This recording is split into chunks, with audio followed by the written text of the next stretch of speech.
인사드리겠습니다. 학교운영위원회 마산지역협의회 상무부장 안혜정입니다. 반갑습니다. 오늘 초등학교 운영위원 학부모 대상 워크숍을 시작하도록 하겠습니다. 먼저 저희 학교운영위원회 마산지역협의회 회장님 최승혜 교수님을 소개하도록 하겠습니다. 작년에 학교운영위원회 마산지역협의회가 굉장히 많은 일을 했었거든요. 작년에는 사실 이제 찾아가는 연수라고 해가지고 번역기의 연수를 했었습니다. 그래서 이제 운영위원들의 역할에 대한 이야기를 했었는데, 올해는 찾아가는 연수를 계속하면 조금 어려울 것 같아서 이번에는 좀 실질적으로 우리 학부모들이나 운영위원들에게 도움이 되는 주제를 가지고 역시 찾아가는데 배우고 학부모 두 개를 쪼개서 급변을 워크숍을 준비를 했었습니다. 그래서 굉장히 의미 있는 행사로 진행하려고 했었는데, 여러분 아시다시피 코로나 때문에 지금 공공장소에서 이제 집합교육, 집합연수를 지금 못하게 되어 있습니다. 그래서 이제 이것들이 고민을 하면서 이제 만들어낸 게 어차피 집합장소에서 집합연수가 안 된다면 차라리 시대적인 흐름에 맞춰서 온라인으로 우리가 연수를 하자 라고 해서 이제 오늘 만들어진 게 보시다시피 초등학교 오피시학입니다. 초등학교 오피시학은 자녀와의 소통법, 자녀와의 대화법이라는 주제로 경남대학교 교육학과에 선생님이 주실 텐데, 오프라인이 주가 아니기 때문에 일부러 이제 몇 가지 사례만 중심으로 하고자 이분들만 오신 겁니다. 그래서 이제 편안하게 어떻게 보면 여러분들이 직접 연담한다는 생각으로 오늘 강의를 들으시고 도움이 될 것 같아요. 들어주시고, 또 오늘 녹화된 내용은 교육지원청을 통해서 각 학교 홈페이지에 게시할 예정입니다. 그래서 학교 홈페이지에 학부모들이나 운영위원들이 모두 들을 수 있게끔 그렇게 지금 조치를 할 예정이니까, 혹시나 댁에 가시거든 우리 이제 주위에 있는 분들은 공부 많이 해주시고 적극적으로 들어서 조금이라도 자녀와의 소통에 도움이 될 수 있도록 그렇게 해주시면 감사하겠습니다. 그리고 혹시 운영위원회와 관련해가지고 여러 애로사항이라든지 문의점이 있으면 우리 이제 사무국도 좋고요, 저한테 전화 주셔도 좋고 언제든지 전화 주시면 저희가 아는 범위 내에서 도와드리도록 하겠습니다. 강의 열심히 잘 들으십시오. 네, 반갑습니다. 소개받은 권은경입니다. 소통을 잘한다는 사람들이 집에서는 소통이 좀 잘 안 돼요. 그리고 일상적인 생활을 할 때 상담자라고 해서 늘 상담을 하지는 않지 않습니까? 네. 근데 어떤 점에서 차이가 나야 되냐면, 문제 상황일 때요, 해결책을 여러 가지로 알고 있는 거와 한 가지밖에 모를 때 차이가 있어요.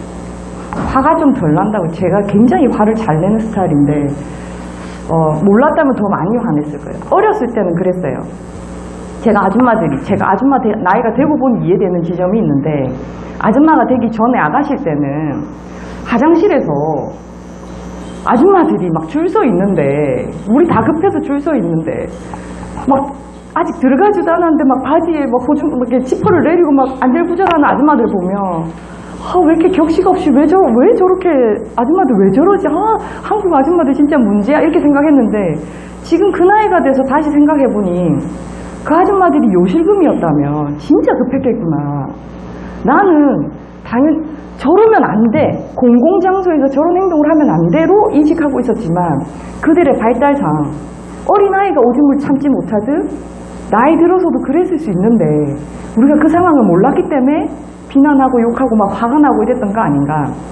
그러면 자녀와 소통을 잘하기 위해서 필요한 게, 사실은 감정을 읽어주려면 감정을 알아야 되죠. 감정을 알아야 됩니다. 발달상 어떤 단계에서 왜 저런 행동을 하는지를 알고 있다면 조금 하야가 벗어나는 지점이 있어요. 코로나 시국에서 엄마들이 제일 답답해했던 것 중에 하나가 애들이 안 일어난다. 학교를 안 가니까 애들이 계속 잔다. 그러면 한두 집도 아니고 애들이 학교를 안 가니까 자고 있다. 그러니까 할 일이 없는데 자고 있는 게 정상일까요? 발딱 일어나서 뭔가를 하고 있는 게 정상일까요? 잘 생각해보면 우리도 할 일 없으면 그냥 늘어지지 않습니까? 이게 자연적인 현상일 텐데 그래도 학교 아직 등교는 안 하지만 그래도 학생이고 그럼 그 시간에 일어나서 뭔가를 해야 된다고 생각하는 건 우리 착각일 수도 있어요. 전혀 발달을 고려하지도 않고 상대방 입장도 고려하지도 않는 상태. 그럼 화가 나는 거죠. 나는 밥을 차렸고 쟤는 밥을 먹어야 되는데 일어나진 않고. 그러니까 쓸데없이 부지런한 엄마들이 자기 일을 덜기 위해서 화가 나는 거죠. 밥을 빨리 치워야 되는데 얘가 안 먹어. 빨리 일어나서 얘가 뭔가를 해야 내가 내 일을 할 수 있는데 내가 내 일을 할 수 없게 얘가 계속 질척거리고 있다고 생각하니까 이제 열받기 시작하는 거죠. 그래서 코로나 시국에 지금 굉장히 가족 갈등이 많아요. 가족 갈등이 굉장히 많이 일어나고 있습니다. 네, 뭐 살아보니까 별것 아닌 거 가지고도 그렇더라고요. 그러면 이제 우리가 자녀와 소통할 때 어떤 거를 이해하는 게 좋을까요? 그리고 지금 제가 초등학교니까요. 지금 초등학교 딸 둘을 키우시고 있다고 하시고 초등학교, 중학교, 성별은 남자 둘, 중학교 몇 학년요? 3, 초등학교 6학년, 중3과 초등학교 6학년의 아들 둘을 키우고 있다고요. 그 집은 전쟁 안 일어났어요?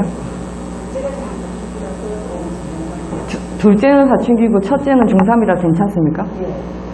걔가 비정상인데. 사춘기가 한 번 올 것 같습니까?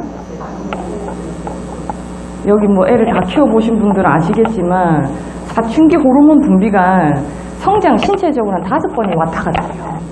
그래서 미쳤다가 또 좀 괜찮아져서 적응할 만하면 또 다시 미쳤다가 또 좀 괜찮아졌다가 다시 미치는 지점이 남자 중2, 여자 초5. 아세요? 초등학교 5학년 아직 딸내미가 사춘기를 안 한 것 같죠? 사춘기 시작이 몇 살부터인지 혹시 아십니까? 아직까지 사춘기를 하고 있으면 정상 아니에요. 그건 문제 있는 거지. 에? 지금 사춘기 할 나이가 아니지 않습니까? 갱년기?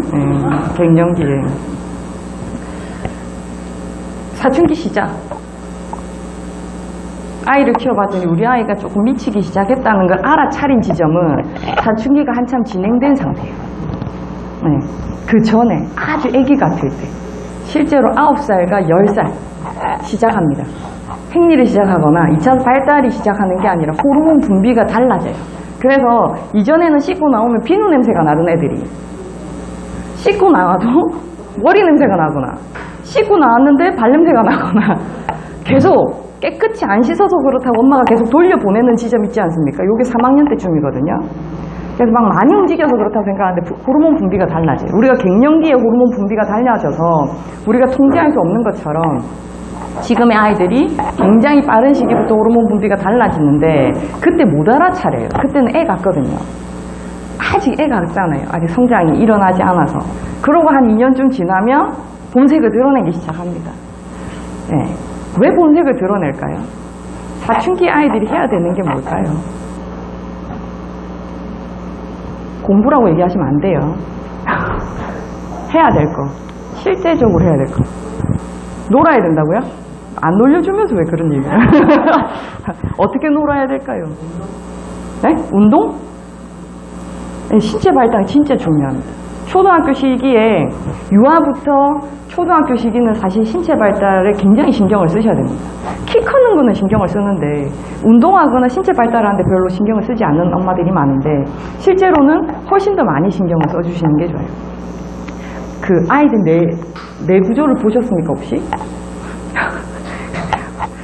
우리가 도대체 저거 머리가 있나 없나 이렇게 얘기를 하는 사춘기 아이들 대부분 뇌는 가지고 있습니다. 우리 놀랍게도 어릴 때부터 뇌는 있었거든요. 근데 갑자기 어느 순간부터 뇌가 리모델링을 시작합니다. 이전까지 생존에 유리한 방식으로 태어나서 생활하기에, 왜냐하면 사람은 다른 동물들과 달리 주변의 도움 없이 살아갈 수가 없거든요. 그러니까 미혼모가 애를 낳아도 싸서 버리면 애가 죽죠. 다른 동물들은 태어나서 어미가 죽어도 주변에 아무런 자기를 도와줄 개체가 없어도 살 수 있어요. 걸을 수 있고 물을 찾아갈 수 있기 때문에. 그런데 사람은 그대로 죽죠. 그래서 미완성된 상태로 태어나기 때문에 주변의 도움이 굉장히 많이 필요로 합니다. 그래서 뇌는 그렇게 발달하게 되어 있거든요. 생존에 유리하게. 그래서 어릴 때는 엄마 말을 잘 들을까요? 잘 안 들을까요? 어릴 때부터 안 들었으면 되게 크게 될 놈입니다. 보통은 땡깡을 부리거나 고집을 부려도 엄마 말을 듣게 되어 있어요. 뭐 개체가 살아야 되기 때문에 그래요. 누군가 자기를 살려줄 주변 도움이 필요하기 때문에 이쁜 짓을 한단 말이죠. 이쁘다는 행동들을 하게 되어 있어요. 계속 안 웃고 싶어도 웃어서 이쁘다 그러면 계속 쌩글쌩글 웃게 되고 뭔가 주변을 의식하면서 살아남으려고 하는. 그런데 사춘기가 되면 호르몬 분비도 달라지고 뇌 구조도 달라져요. 문제는 이 뇌가 크게 세 가지 영역으로 나누어져 있는데 우선 척수에서부터 올라가는 뇌간이고요. 뇌간 위에 여기 편도체 해마라고 하는 변연계 부분이 있고 그 위에 대뇌피질이 있습니다. 우리가 논리적으로 생각을 하고 말을 하고 판단을 하고 추리를 하고 계획을 세우고 하는 건 다 대뇌피질에서 지금 제 말을 듣고 알아듣고 이해하고 이렇게 공감하고 하는 되신 건 다 지금 대뇌피질이 돌아가는 거거든요. 근데 이 대뇌피질이 돌려면 변연계랑 그 뇌간이 충족돼야 됩니다. 근데 변연계는 정서를 다루고요. 뇌간은 생물적인 본능을 다뤄요. 그러니까 지금 여기 앉아서도 배가 고프면요. 들릴까요? 안 들릴까요? 어제 잠을 못 잤어요. 그러면 지금 졸립지 않습니까? 그럼 저 위에 뇌는 안 움직입니다. 우선 내 몸이 피곤하거나 배가 고프거나 너무 부르거나 모든 상황이 불편할 때, 생리적인 현상이 불편할 때는 뇌는 움직이지 않습니다. 그래서 우리 아이들은 뇌가 없는 것처럼 보여요. 한참 성장해야지. 사춘기 호르몬 분비가 되고요. 피가 변하고 그 다음 안에 신체 기관도 막 변화하고 있어요. 거의 모든 에너지가 어디로 들어갈까요? 생리적인 욕구를 충족하는 걸로 들어갈 확률이 높아요. 아침에 일어나면 개운할까요? 찌뿌둥할까요? 네? 엄마들이 맨날 너가 한 게 뭐 있다고? 내가 더 힘들다. 도대체 뭐가 그렇게 힘들다고 맨날 찡찡거리냐고 하는데 실제로 아이들은 가만히 있어도 하루하루 키가 자라고 하루하루 몸이 크는 단계여서 굉장히 불편한 단계입니다. 그래서 잘 자고 일어나는 경우는 70대고요. 개운하게 아침을 깨우려면 70대가 돼야 되고 10대의 거의 대부분의 아이들은 자도 몸이 피곤한 상태입니다. 근데 문제는 우리 아이들이 충분한 수면을 할까요? 안 할까요? 충분한 수면을 합니까? 충분한 수면을 못하고 있습니다. 너무 심각하게 3살 때부터 못해요. 우린 이상하게 한국의 아이들은 3살부터 무슨 신기한 아기 나라부터 학습지 선생님이 자고 있는 애를 깨워갖고 이렇게 학습지 선생님이 와서 수업을 하는, 그러니까 충분한 수면을 누리지를 못하는 데다가 유치원 갈 때부터 시작해서 바빠요. 초등학교 준비한다고. 초등학교는 중학교 준비한다고 바쁘고, 중학교는 고등학교 준비한다고 바쁘고, 고등학교는 대학 준비한다고 바쁘고, 대학 때는 취업한다고 바쁘고, 네, 계속 그러다 죽어야죠. 그러니까 아이들이 계속 몸이 피곤한 상태, 뇌간 자체가 깨어난 적이 없는 상태. 그럼 상대방이 기분이 나쁜지 좋은지 이런 게 잘 읽어질까요? 공감이나 배려, 예의 이런 걸 차릴 수 있을까요? 없을까요? 제가 맨날 학교 폭력 대상으로 강의를 의뢰받으면 제가 거의 잘 안 합니다. 학교 폭력을 예방할 수 있는 교육을 해달라 그러면 왜 안 하냐면 학교 폭력이 일어날 수밖에 없는 상태로 아이들을 키워요. 우선 안 재우잖아요. 한참 움직여야 되는 아이들을 하루 종일 의자에 앉혀놓습니다. 허리 디스크에 문제가 일어나지 않을 수가 없는 상태로 계속 아이들을 기르죠. 굉장히 불합리한 구조로 아이들을 가만히 하루 종일 가한 업무를 주지 않습니까? 1년에 한두 번 있는 제사도 머리가 찌끈찌끈한데 그 제사가 매달 있다면, 우리 아이들이 매달 시험을 치지 않습니까? 거의? 네. 매달 안 치면 학원에서 쳐요. 학교에서 안 치면 학원에서 치고 계속 테스트를 하는, 그러니까 계속 뭔가를 내가 해야 되는 상태로 소진되어 가고 있거든요.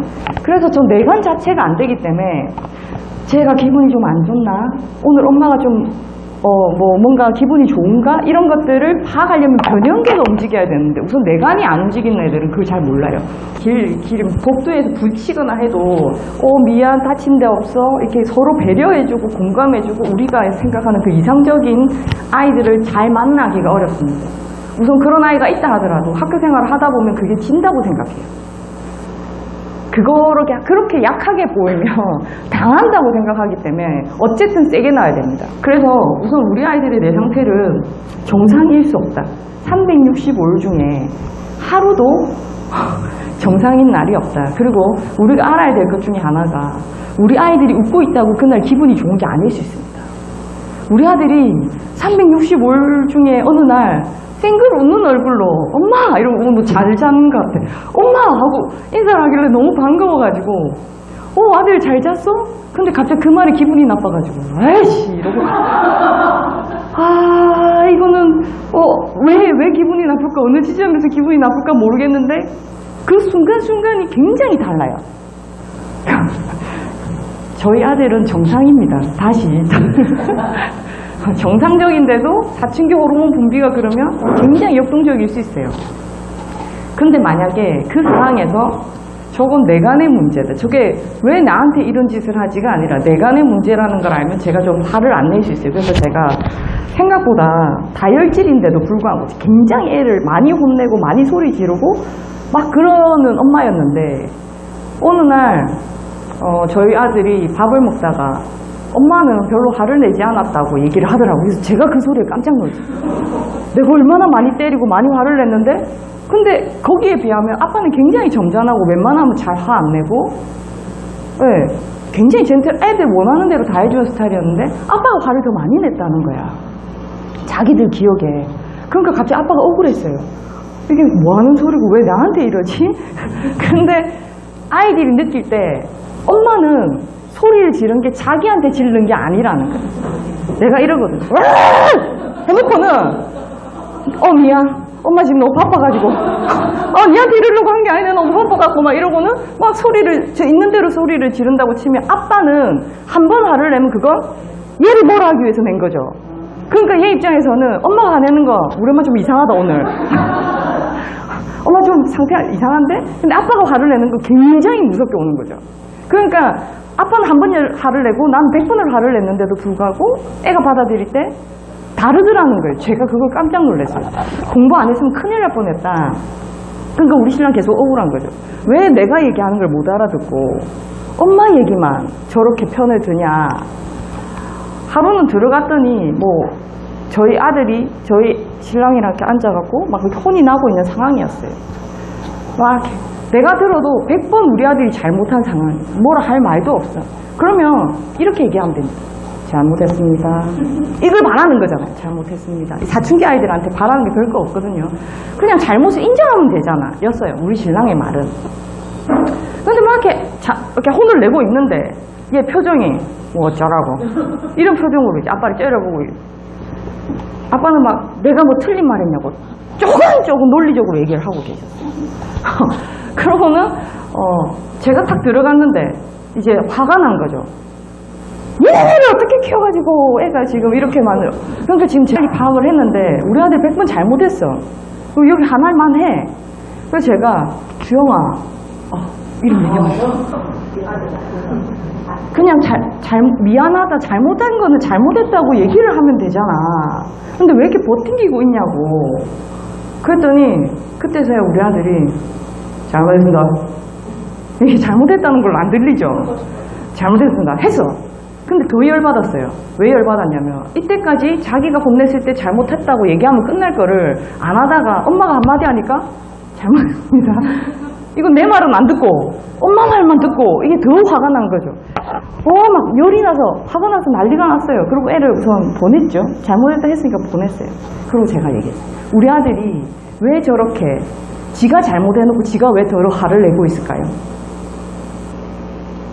더 화를 냈을까요? 화를 내는 거. 그러니까 달라들지만 않았을 뿐이지 표정이나 뭐 어쩌라고 이런 표정으로 있었거든요. 그럼 왜 저렇게 덤비는 걸까요? 에? 잘못한 걸 아는데 왜 덤비냐고. 뭔가 마음이 따로 무서워서요. 하나입니다. 걔가 왜 짖을까요? 무서워서요.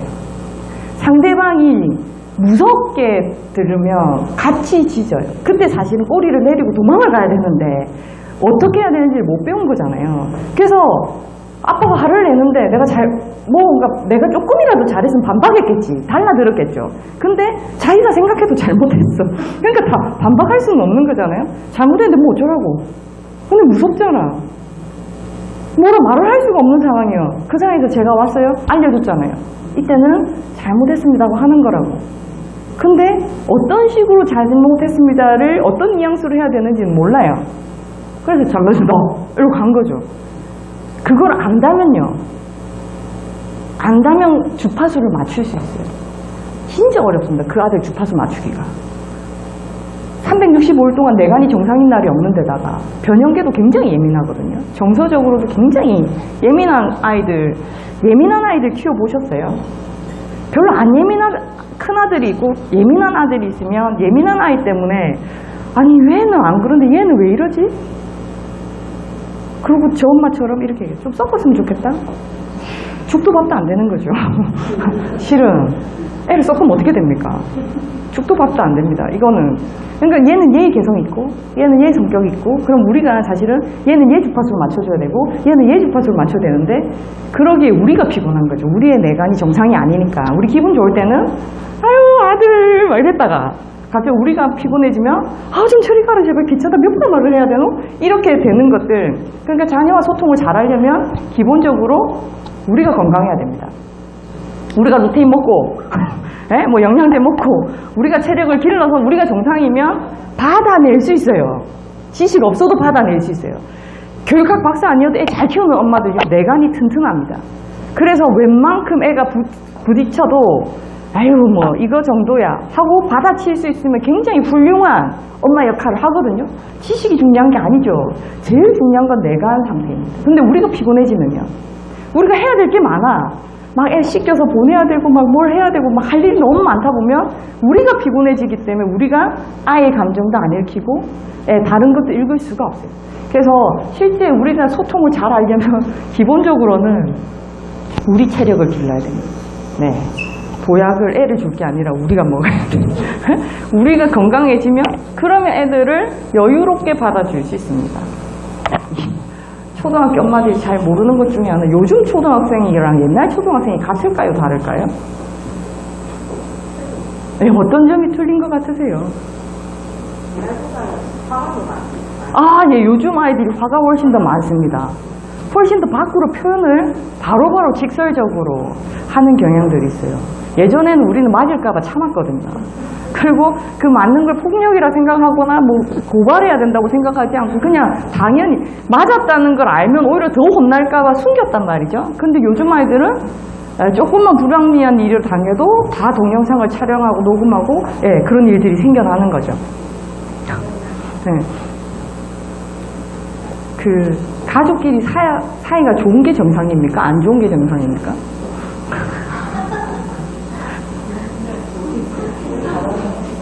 우선 책에 나오는 대로는 다 거짓말이에요. 가장 적나라한 내 모습을 다 보여주는 그래서 그 적절한 거리두기가 안 되는 사람들이랑 관계가 좋기가 어렵습니다. 굉장히 어렵죠. 주파수 맞추는 것 자체가 어렵단 말이죠. 그래서 아이들이 제일 많이 상처받는 사람이 누군지 아세요?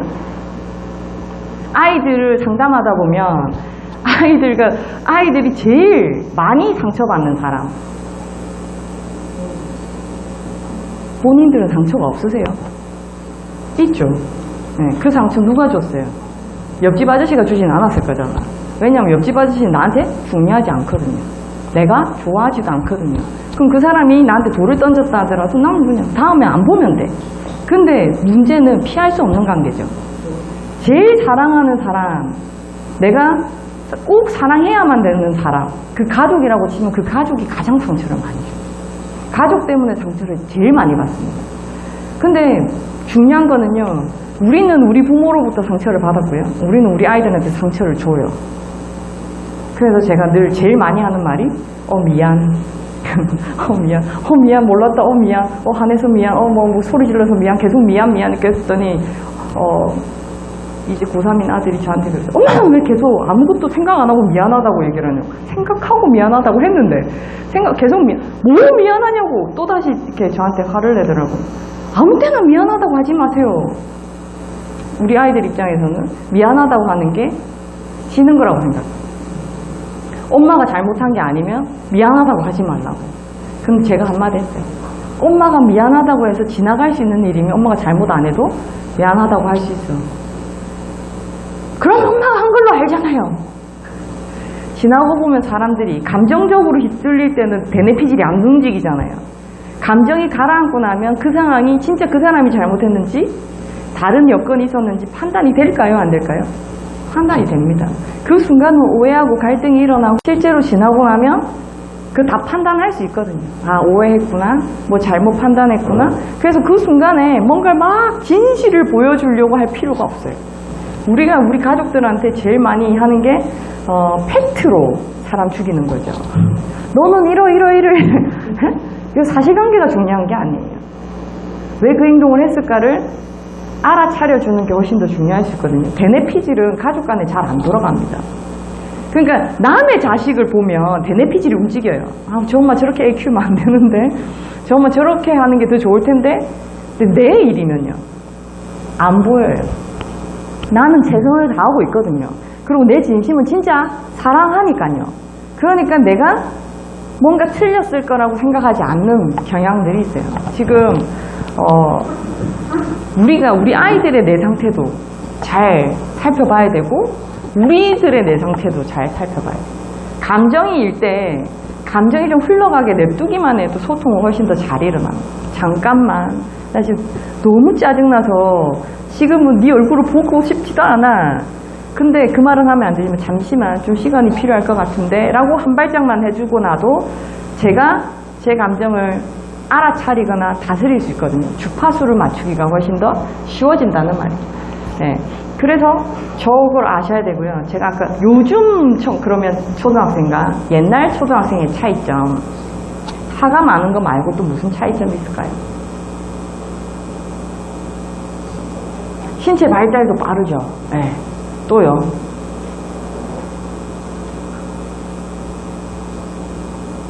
다시 초등학교는 다니셨죠?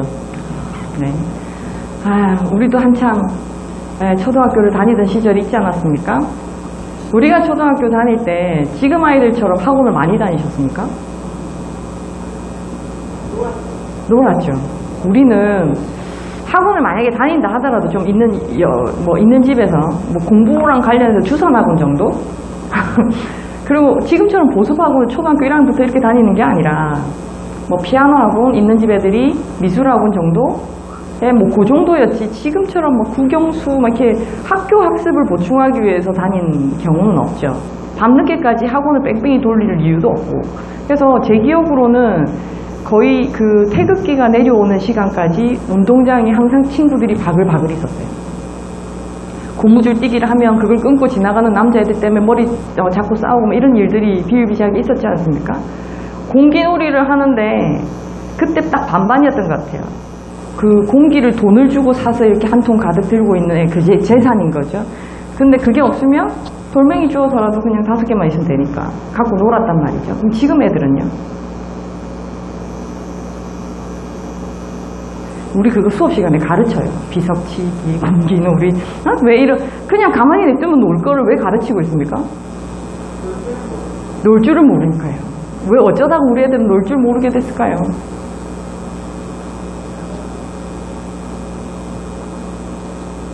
어떻게 하면 애들이 놀까요?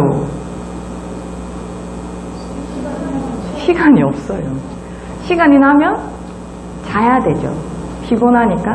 그런데 자기도 싫어. 이제 애들이 사춘기가 되면 약간 호르몬 변화가 오면서 신체적으로 너무 피곤한데 그러면 어릴 때처럼 완전 아동기처럼 자버리면 되는데 잠은 또 안 자려고 그러고 그런데 뭔가 심심해요.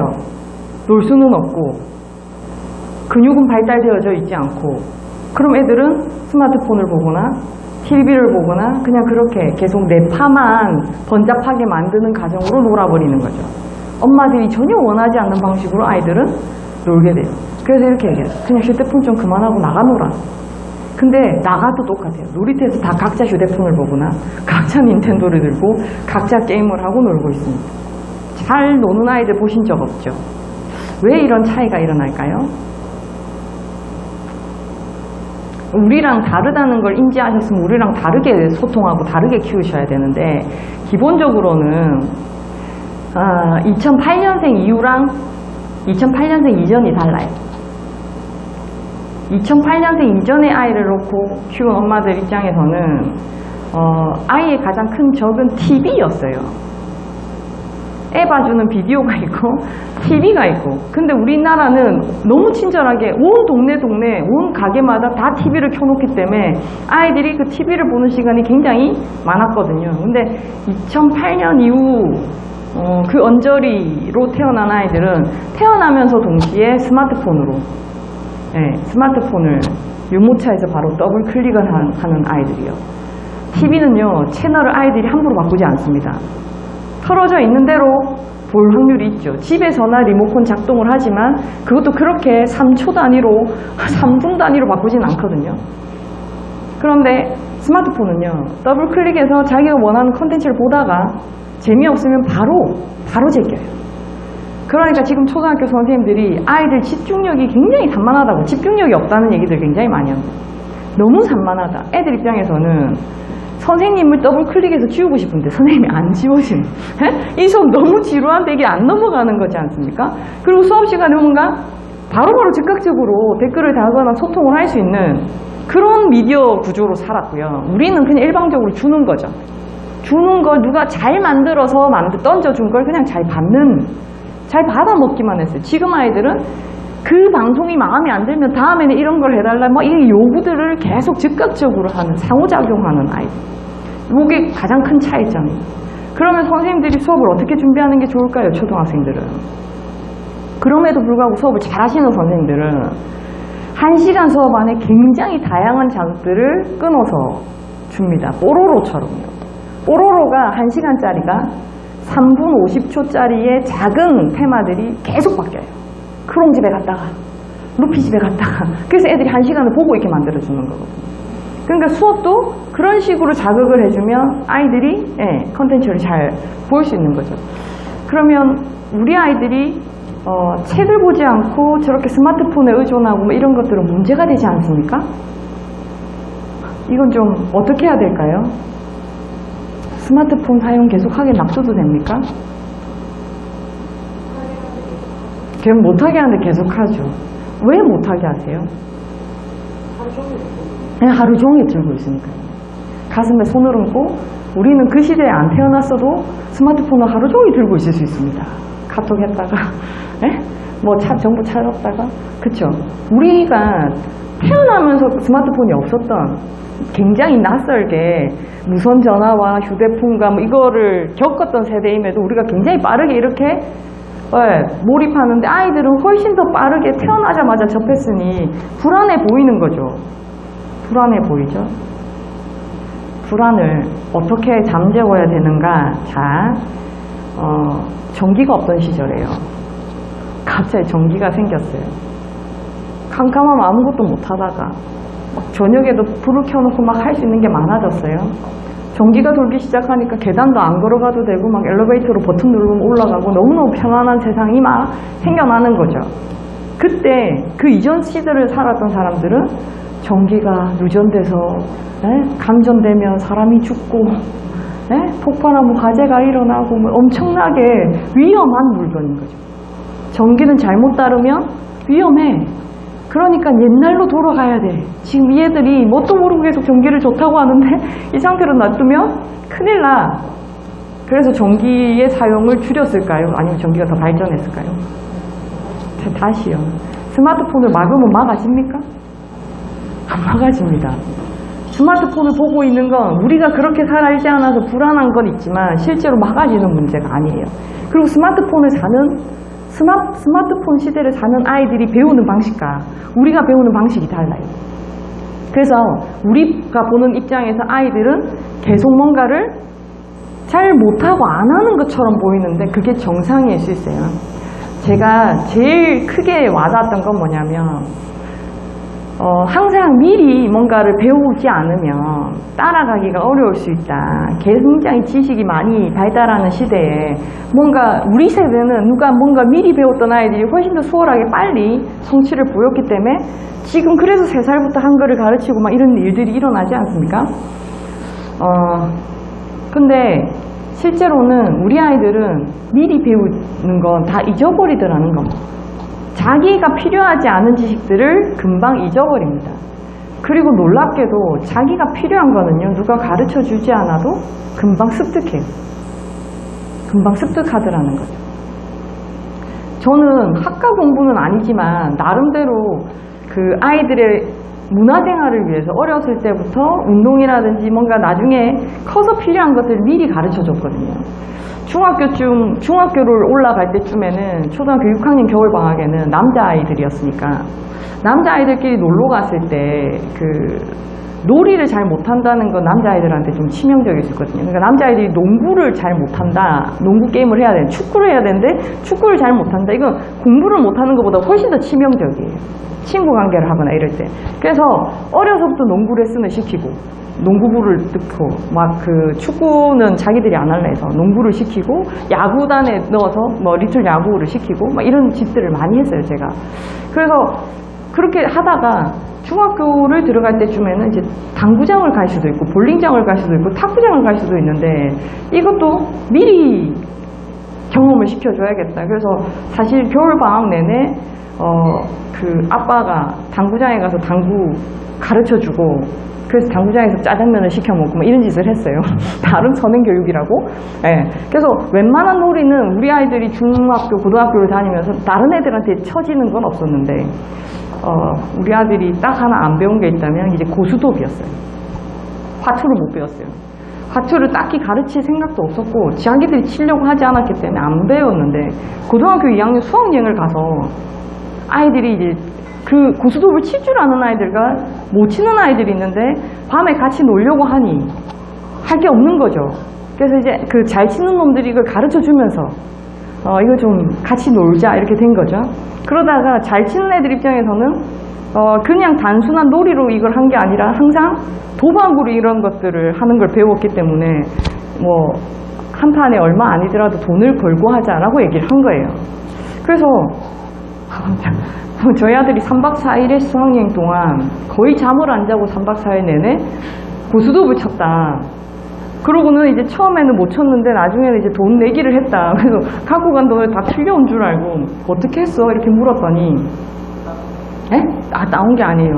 따온 건 아닌데 뭐 일치도 뭐 그 본전 비슷하게 하고 왔죠. 근데 엄청 잘했는데 그걸 어떻게 그렇게 했냐고 했더니 그 가르쳐주는 아이들의 말을 신뢰할 수가 없어서 저것들 유리하게 가르쳐줄까봐 내기하기 전에 기다리라 했대요. 30분만 기다리라 하고 자기랑 한 명 더랑 이렇게 못 치는 애들이 모였대. 스마트폰을 열고 유튜브에서 화투놀이를 찾은 거예요. 그리고 거기서 놀이에 그 화투를 하는 거를 쭉 다 해. 얘네들이 이게 규칙이다라고 하는 게 진짜 맞는지를 확인한 거예요.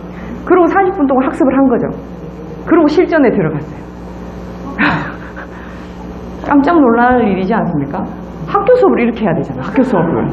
국어 수업이 들어가기 전에 국어를 유튜브로 학습하고 뭐 이렇게 들어가야 되는데 그건 그러고 오지 않다가 자기들이 뭔가를 꽂혔을 때 얘네들이 바로 배울 수 있는 능력이 굉장히 뛰어난데 우리가 착각했구나. 우리 때는 선생님이 없으면 못 배우고 교재가 없으면 못 배우고 그래서 우리 엄마들이 제일 많이 하는 착각이 집에 책을 왜 이러는지 모르겠어요. 도서관이 있는데도 뭐 저희 집도 마찬가지인데 책을 왜 벽장 가득 책을 쫙 꽂아놔. 특히나 유치원과 초등학교 엄마들이 제일 심해요. 왜냐면 그 이후로는 애들 책을 안 보니까 사줘봐야 그게 다 헛돈이라는 걸 알게 된 거죠. 책이 많으면 책을 잘 읽을까요? 안 읽죠. 책 많은 집의 아이가 책을 읽을까요? 그 집에 놀러 온 아이가 책을 읽을까요? 놀랍게도 그 집에 놀러 간 아이들은 엄마들이 속이 터집니다. 생일 파티를 하면 우리 집 아들은 근들이 보지도 않은 책들을 다른 애들이 막 와서 막 보고 있으면 너무 이상적이지 않습니까? 내가 원했던 모습이 저건데 집에 들어오면 책이라는 걸 보고 저렇게 펼쳐봐야 되는데 왜 우리 아들은 안 하고 남의 집 아들은 할까요? 생각해 보셨어요? 네? 엄마가 책을 안 읽어서 그렇다는 얘기는 하지 마세요. 왜냐하면 엄마 책 안 읽어도 애 책 좋아하는 애도 있고, 엄마가 책을 뒷담 안 입어도 애가 책을 안 보는 경우도 있어요. 저희 집 아들 둘은 절대로 책을 안 봐요. 절대로 책을 보지 않습니다. 제가 책을 보고 있으면 한심한 얼굴로 쳐다봐요. 요즘 누가 책으로 정보를 얻냐. 에?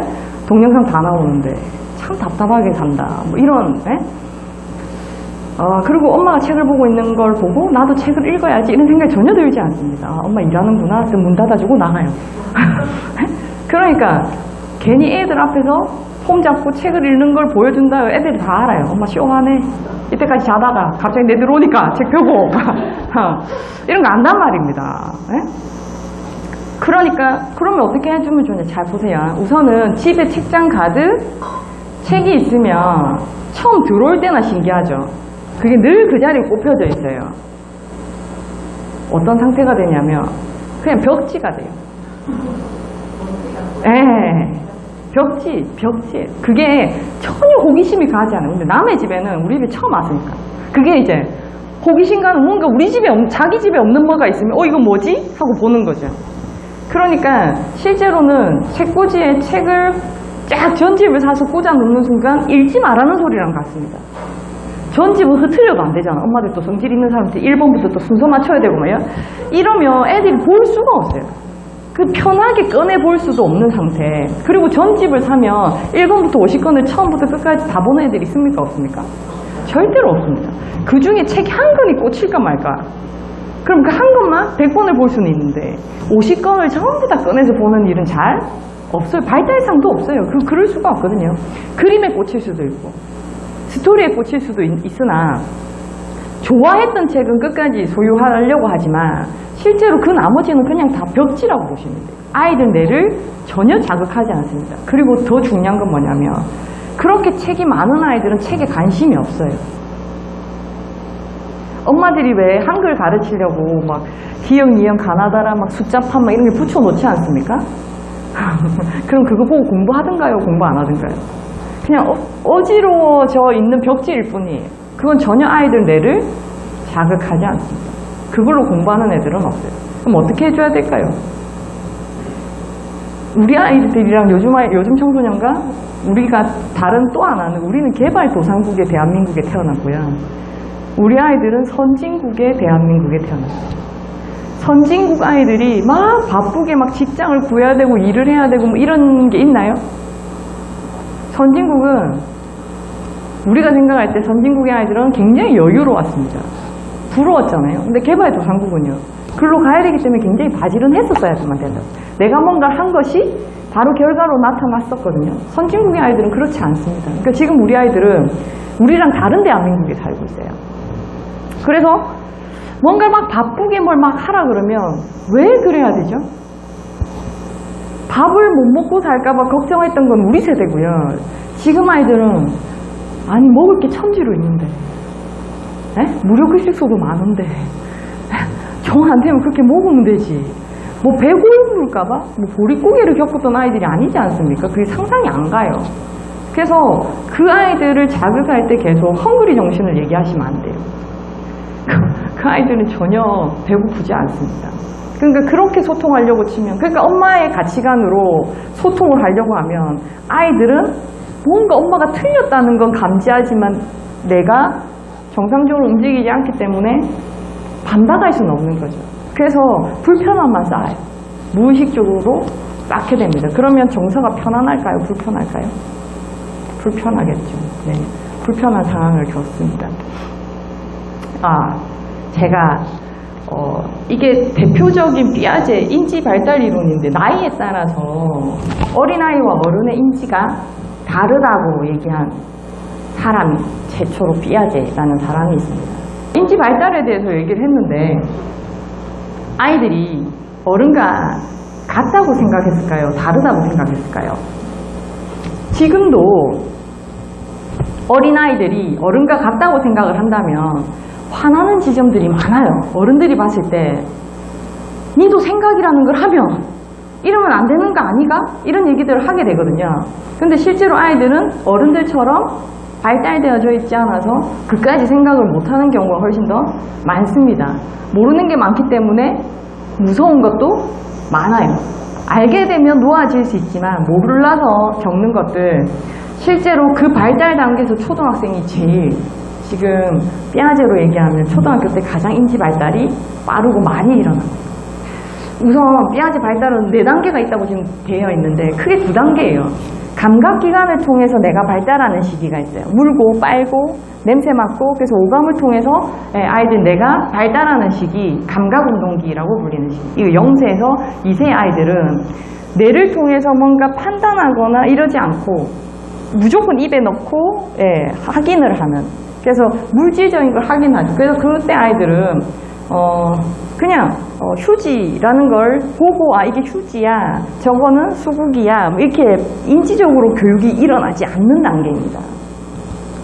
플래시카드가 얼마나 효과적인지 모르겠으나 실제로는 물고 빨고 현실에서 직접 경험하는 것들이 아이들에게 가장 도움되는 단계, 조때 발달 단계. 저 시기의 아이들은 그러니까 까꿍이 놀이가 돼요. 까꿍이 놀이가 되는 이유를 아세요?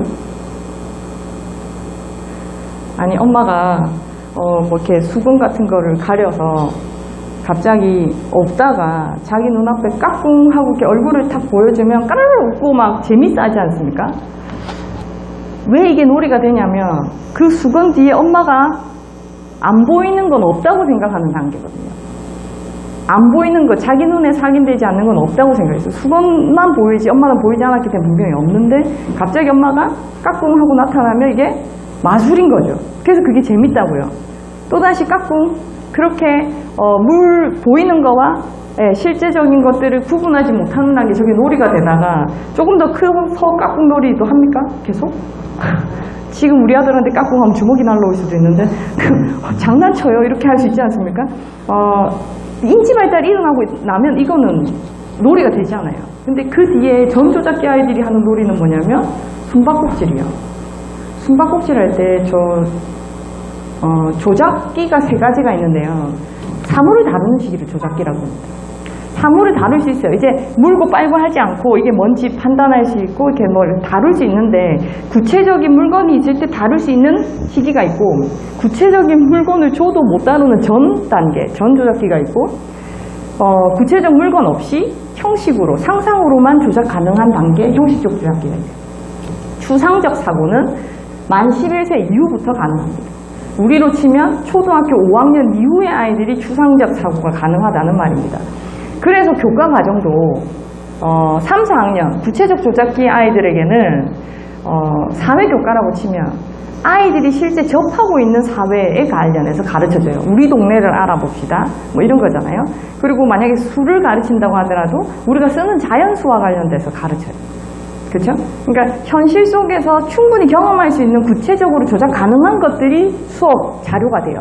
근데 이때 아직도 전 조작기인 아이가 있으면 이 수업이 어렵겠죠. 지능은 정상이라도 발달이 늦으면 어렵게 느껴질 수 있어요. 근데 지나서 구체적 조작인데 자기는 형식적 조작까지 발달이 일어난 아이들이라면 그건 시시할 수 있죠. 네. 그래서 구체적 조작의 아이들은 분수 개념을 어려워합니다. 분수 개념이 어렵습니다. 잘 쓰이지 않거든요. 소수점 개념이 어렵습니다. 몇 할, 몇 푼, 몇 리가 어렵지 않습니까? 이거 언제 나옵니까? 5학년 이후에 나옵니다. 숫자가 우리가 안 쓰는 숫자, 엄청나게 큰 숫자들도 4학년 이후에 등장합니다. 사회교과도 갑자기 우리나라를 알아보자고 했다가 전 세계로 가는 것도 5학년 이후. 그래서 5학년이 진짜 어려워요. 초등학교 5학년이 되면 애들이 신체적 호르몬 분비도 굉장히 예민해지는 데다가 교과 내용도 갑자기 발달에 맞춰서 어려워지는데, 여전히 구체적 조작인 아이들은 형식적 조작의 교과가 너무 어렵죠. 그러니까 생각해보면 우리가 어린아이들이 제일 어려워하는 교과가 사회 과목일 수 있어요. 3학년, 4학년 때까지 사회가 괜찮았는데 갑자기 법, 정치, 경제 막 모르는 것들이 막 등장하고 그게 내 생활에서 직접 쓰이지도 않고, 근데 그게 나중에 어른이 되고 보면, 어른이 된 엄마 입장에서 아이들의 교과서를 보면 이렇게 주옥 같은 내용들 이렇게 일찍부터 가르쳤는데 왜 우리 아이들은 이거를 이해를 못하는가라고 생각하지만 실제로는 그 단계의 아이들은 굉장히 버겁게 받아들일 수 있습니다. 전 조작의 아이들은 구체적 물건이 있는데 다루는 단계 전이기 때문에 실제로 감각운동기처럼은 아니지만 정확하게 인지 발달이, 그러니까 유치원 아이들을 보면 제가 분명히 지능은 정상인데 한 번씩 바보 아닌가? 떠들 때는 와 천재 같다가 뭐 이런 느낌들이 들 때가 있어요. 저 때가 엄마들이 다 자기 애들에 대해서 주제 파악이 좀 안 되는 경우들이 있는데 저 단계가 발달에 따라서 굉장히 차이를 보일 수 있습니다. 언어 발달이 빠르고 여자아이들이 좀 빠르죠. 발달이 빨라요. 그래서 남자아이들은 좀 바보 같고 여자아이들은 굉장히 뛰어난 것 같고 하는 게 지능의 문제가 아니라 발달의 문제일 수 있어요.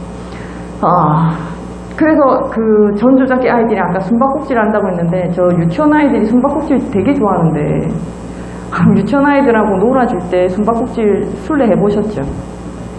하나, 둘, 셋, 열, 다 숨었니라고 물었을 때 전 조작과 구체적 조작의 가장 큰 차이점이 있습니다. 다 숨었니라고 했을 때 네! 하고 대답하는 애들이 전 조작. 구체적 조작이 되면 자기의 소리가 위치를 노출한다는 걸 알기 때문에 그때 다 숨었니 했을 때 조용해지거든요. 근데 전 조작의 아이들은 네! 라고 얘기를 해. 그리고 돌아보면 보여요. 커튼 뒤? 이불 속? 뭐 이런데 의자 밑? 근데 지는 눈을 가리고 있기 때문에 안 보이는 거죠. 그리고 못 찾을 거라고 생각을 하는 건데 너무 빨리 찾아도 시시하기 때문에 어디 있을까 어디 있을까 막 연기하잖아. 어디 있을까 어디 있을까 막 아이고 여기 있네 막 깔깔깔 막 정말 놀아주기 힘들다는 느낌이 드는, 그렇게 놀다 보면 제가 진짜 정상인가? 이런 생각이 들 수 있어요. 근데 그건 발달상 그렇다는 말이에요. 발달상. 그래서 그런 발달 단계를 거쳐서 지금 우리 아이들이 초등학교 시기를 거치고 있는데 초등학교 1학년 같으면 전 조작의 아이도 있고요. 구체적 조작의 아이도 있겠죠. 똑같은 지능 상태라면 누가 공부를 잘할까요? 수월하게 받아들일까요? 당연히요. 발달이 빠른 아이들이 빠르게 받아들입니다. 그러니까 엄마들이 미친 듯이 조기교육과 적기교육을 해야 된다고 주장하는 거죠. 근데 중요한 것은 그 성적이 고3까지 갑니까? 안 갑니까? 안 갑니다. 안 갑니다. 가는 애도 있던데요. 걔는 원래 그냥 가만 냅둬도 그냥 가는 애들이 있어요. 제가 계속 전 조작의 아이들, 7세까지 아이들, 저 때 한글을 안 가르쳤어요. 저희 아들 둘은 한글 교육을 시키지 않았습니다. 다들 이렇게 얘기를 했어요. 저 밖에선 저러고 집에 가서도 뭐 지 아들 교육 일부 시켰을 거야. 이렇게 시키고 있을 거야. 뭐 아니고서야 불안해서 어떻게 애를 교육을 한글을 안 가르치고 학교를 보낼 생각을 할 수가 있냐 이렇게 생각을 했을 테고, 저 진짜 난리가 난 거는 제가 아무것도 안 시키고 있다는 걸 알고 있는 저희 엄마랑 저희 시어머니가 난리가 났어요. 이놈의 시어머니와 엄마가 할머니들 모임을 가면 다 손주 얘기를 하는데 누구는 벌써 영어책을 읽는다더라. 우리 아들 또래에 손주가 있는 엄마들은 다 할머니들은 다 그게 주제니까 뭔가 딥다 고집된 며느리와 고집된 딸이 아무것도 시키고 있지 않다는 걸 알고 굉장히 불안했어요. 그러고는 계속 그래도 잘 크는 건 맞겠지. 그런데도 한마디 듣고 오면 또 뭘 하고 있는지 또 확인하고 또 확인하고 그러다가 초등학교를 진짜 한글을 모르는 상태에서 가고 난 뒤에 엄마들이 다 난리가 났어요. 주변에 있는 엄마들. 니 진짜 미쳤나? 왜 애를 그냥 이래 놔뒀노? 우리 엄마가 그랬어요. 니는 왜 똑똑한 아이를 바보로 만들려고 그러노? 그래서 지금 우리 아이가 국어를 못하냐, 한글을 안 뗐냐, 책을 안 읽냐고 하면 다 합니다. 돈만 안 들였을 뿐이에요. 제가 유치원 때 저 전조작기 때 저는 한글 교육 대신 다른 걸 했거든요. 같이 그때 맨날 엄마들한테 하는 말이 그거였어요. 그냥 그 시기에 학습지 활동 모아다가 이 가방 사라. 우리 정신건강을 위해서. 그냥 그 돈으로 학원 보낼 돈을 모아서 애들이랑 여행 가는 게 더 낫지 않나. 저희 아들이 어릴 때만 해도 영어 유치원이 굉장히 대세여서 거의 놀이터에서 영어 유치원이 아니면 끼워주지도 않았어요. 근데 저는 어린이집을 보내고 있었거든요. 또 시립 어린이집. 그 유치원 안에서 무슨 유치원으로 등급이 나눠져 있더라고. 몰랐어요. 우리 아들이 끼어서 놀 수가 없는 거죠. 이 레벨의 등급에 따라서. 영어 유치원파. 그 다음 무슨 불교 유치원인데 굉장히 유명한 그 줄 서서 가는 유치원파. 근데 그 아파트에서 시립 어린이집을 다니는 건 우리 아들밖에 없는 거죠. 그러니까 놀 상대가 없었어요. 둘이서 아주 힘들게 외롭게 정글짐과 친구를 하면서 시소랑 친구를 하면서 근데 결국은 영어 유치원 간 애보다 우리 아이가 영어를 못하지 않았어요. 우리 아이가 영어를 잘하는 게 아닙니다. 지금도 영어를 못해요. 지금 자기는 어려서부터 안 했기 때문에 잘 못한다는 걸 알고 있는데 그런데 우리 아들이 자신 있는 게 이거죠. 나는 영어 학원을 다닌 게 아니잖아. 그럼 이 정도는 잘하는 거지. 그리고 항상 얘기해요. 영어 유치원 다닌 중에서 제일 못하는 애 있잖아요. 엄마 걔 나 같은 게 더 안 나왔어. 혹시 자신감에 있어 해요. 그 맞지? 네 스스로 했잖아. 한글도 마찬가지입니다. 한글을 안 가르치는 이유 중에 하나가 한글을 읽기 시작하면 다른 게 안 보여요. 혹시 읽어보셨습니까? 애들 읽는 그림책? 글자 없는 그림책요. 글자 없는 그림책 갖고 와서 읽어달라 할 때 제일 난감합니다. 글자를 아는 사람 입장에서 아무리 찾아도 스토리가 안 나와. 그럼 우리는 읽을 수가 없잖아요. 그럼 글자를 모르는 아이들은요, 원래 그림책은 그림으로 보게 돼 있거든요.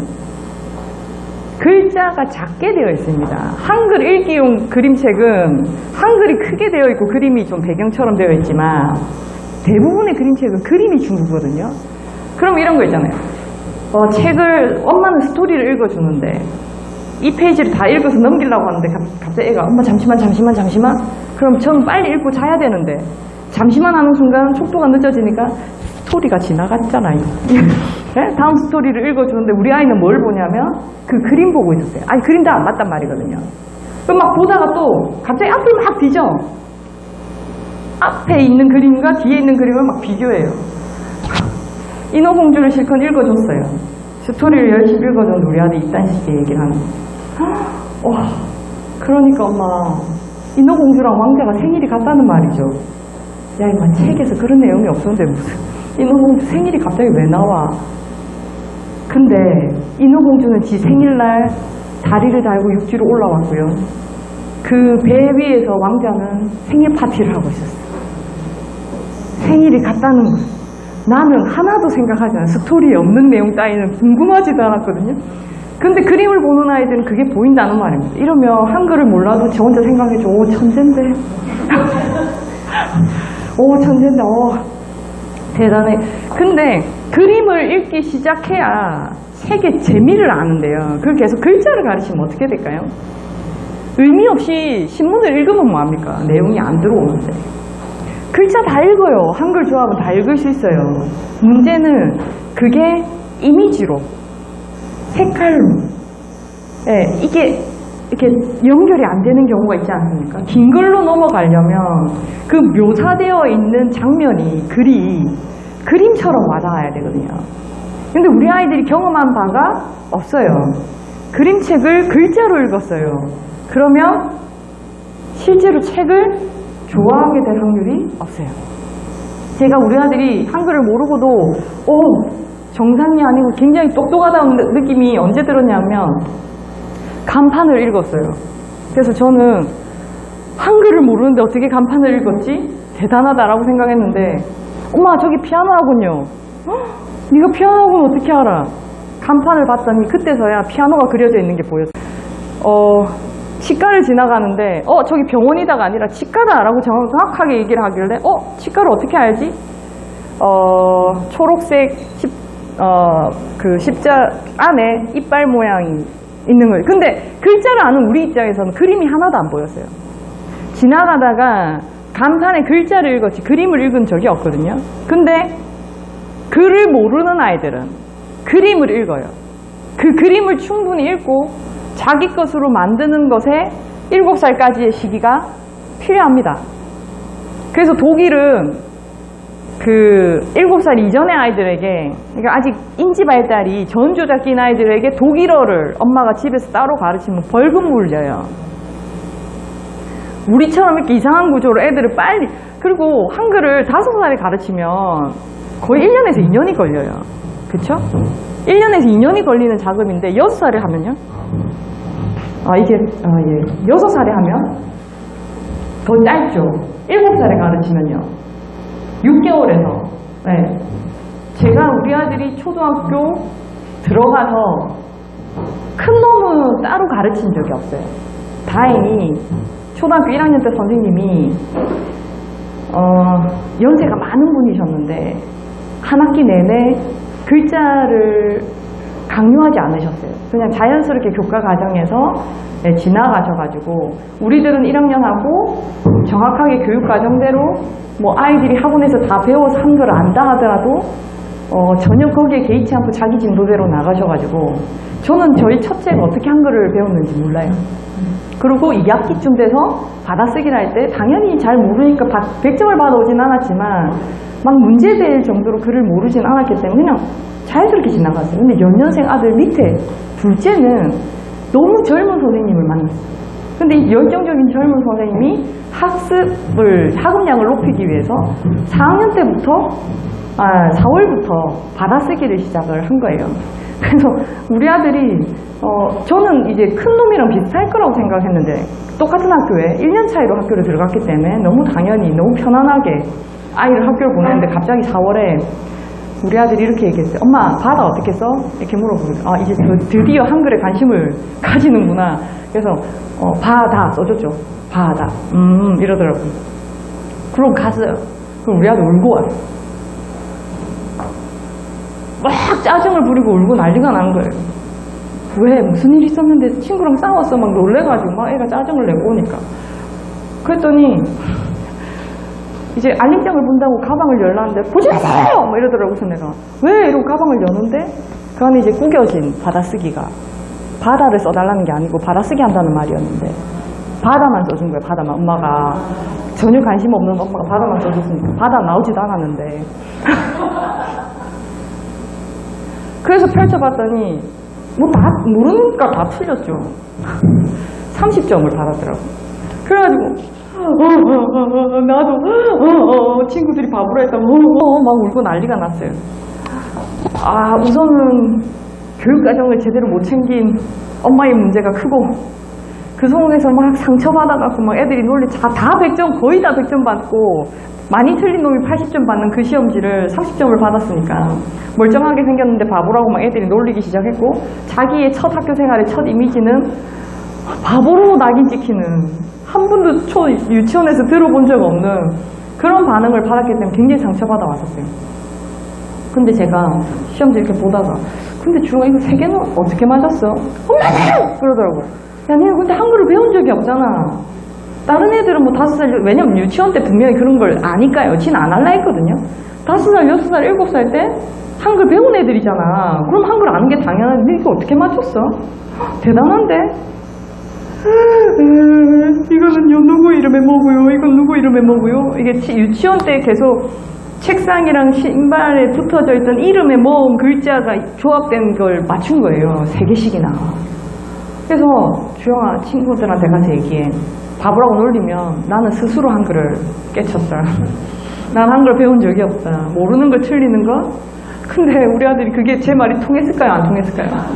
진짜 자존심 상해 죽겠고 막 미치겠는데 엄마 말도 안 되는 소리를 막 하는 거잖아요. 나도 100점 받고 싶어요 였어요. 나도 100점 받고 싶어요. 그래서 제가 그랬어요. 주영아 초등학교 1학년 때 100점 받는 게 좋아? 2학년 때 100점 받는 게 좋아? 2학년 때요. 그럼 2학년 때 100점 받는 게 좋아? 6학년 때 100점 받는 게 좋아? 6학년 때요. 그럼 초등학교 때 100점 받는 게 좋겠어? 중학교 때 100점 받는 게 좋겠어? 중학교 때요. 근데 왜 계속 물어요? 주영아 학교는 모르는 걸 배우러 가는 데지 다 아는 거 100점 받으러 가는 데가 아니야.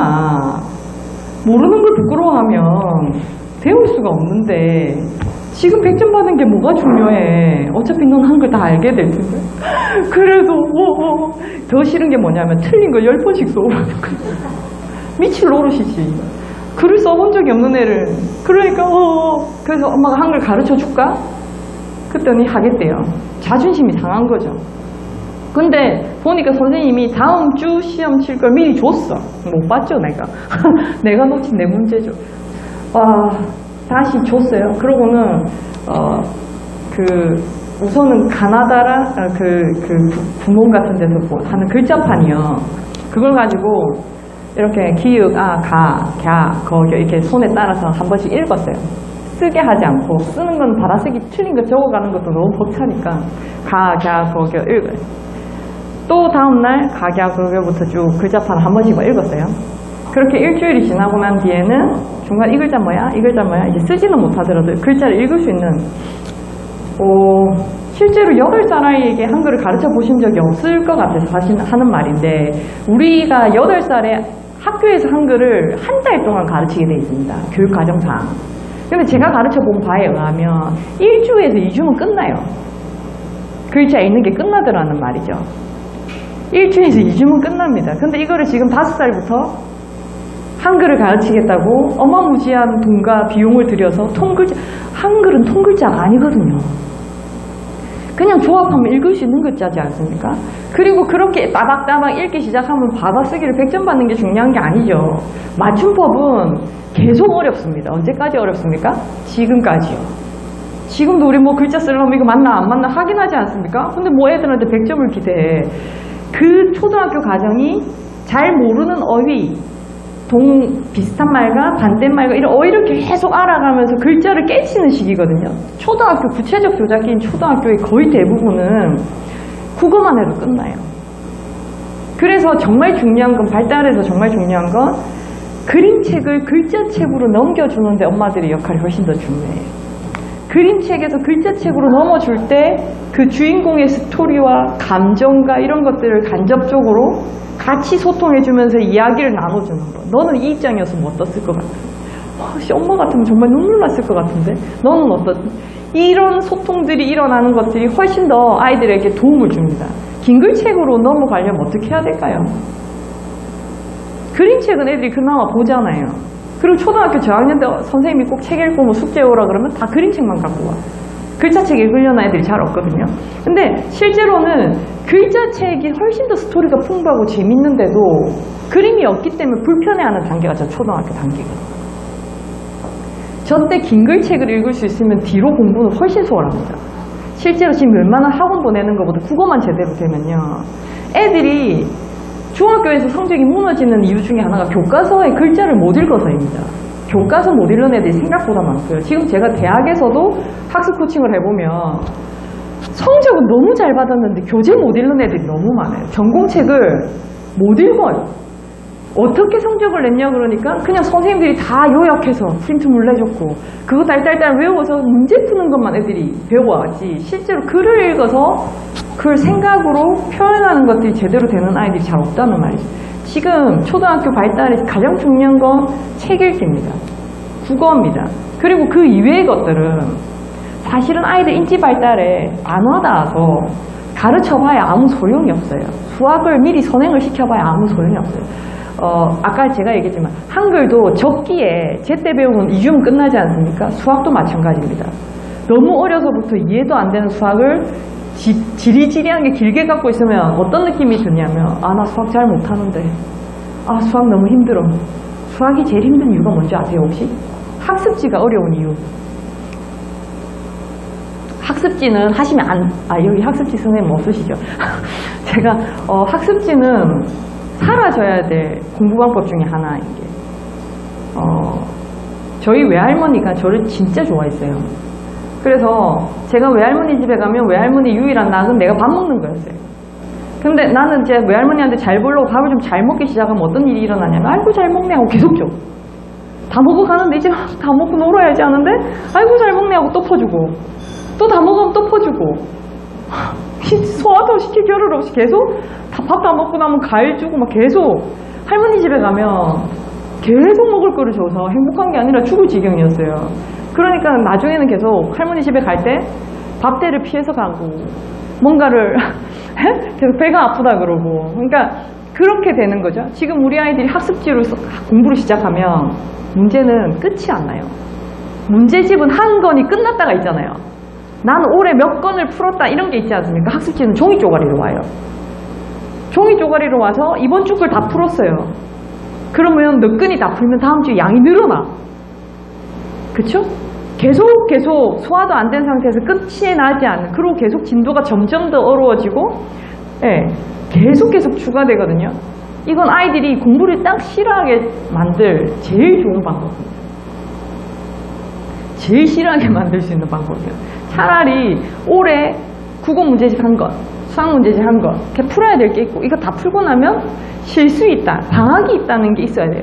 그래야 애들은 자기가 통제하면서 풀 수 있거든요. 근데 한 건 다 풀면 또 다음 건 사주고 또 그 다음 건 사주면 어떤 문제가 일어나냐면 그냥 형식적으로 빨리 풀어야 되기 때문에 그냥 대충 답을 찍거나 생각 없이 그냥 문제를 풀거나, 그래서 막 틀려도 전혀, 엄마는 이 비싼 문제집을 어떻게든 효과적으로 막 이렇게 썼으면 좋겠지만 아이들은 그게 진절머리가 나기 시작한다는 말이죠. 이런 식의 공부는 정말 도움이 안 됩니다.